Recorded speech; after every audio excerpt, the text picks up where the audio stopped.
So we have several public forum speakers. Stacey Reese, if you will come up and state your name and county of residence, and you will have 3 minutes.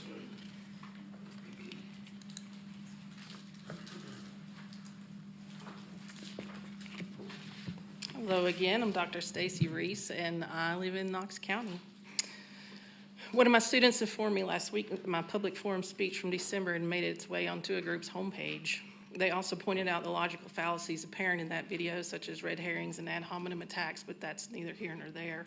Upon looking at the page, I stumbled across a value section which had 4 things listed.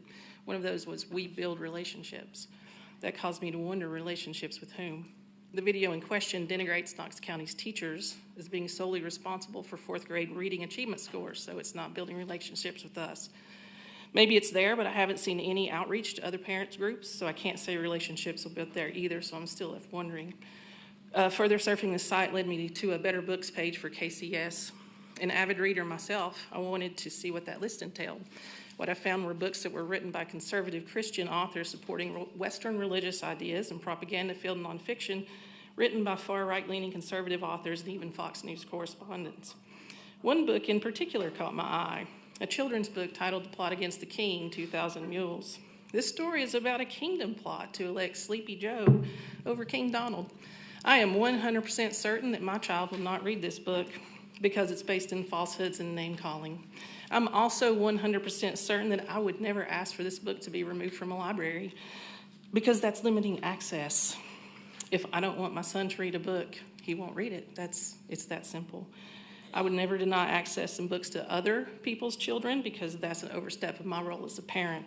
I'm responsible for parenting my child, not all of Knox County's children. A 6-month longitudinal study conducted in 2022-23 found that students' reading scores increased after educators added diverse books to classroom libraries, an average of 3 points higher than the national average. Classrooms that added bilingual titles and titles representing the LGBTQ+ community had the greatest growth in student reading scores, averaging anywhere from 4.5 to 7 points higher than the national average. Student reading time increased by an average of 4 hours per week after educators added new diverse books to their classroom libraries. 70% of students more often chose books to read that served as mirrors, in which they could read about characters and experiences that reflected their own. I can respect these ideas where the people are coming from. It's a place of genuine concern for their children.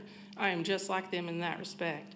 What I can't get behind is a politically motivated agenda and an unwillingness to compromise. Those who created a nationally circulated book ban guidance document that contains disinformation and the web curators for book looks don't know Knox Countyans.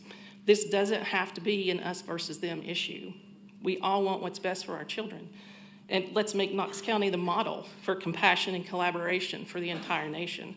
Free people read freely. And again, you are all welcome in my classroom at any time. Thank you. Thank you.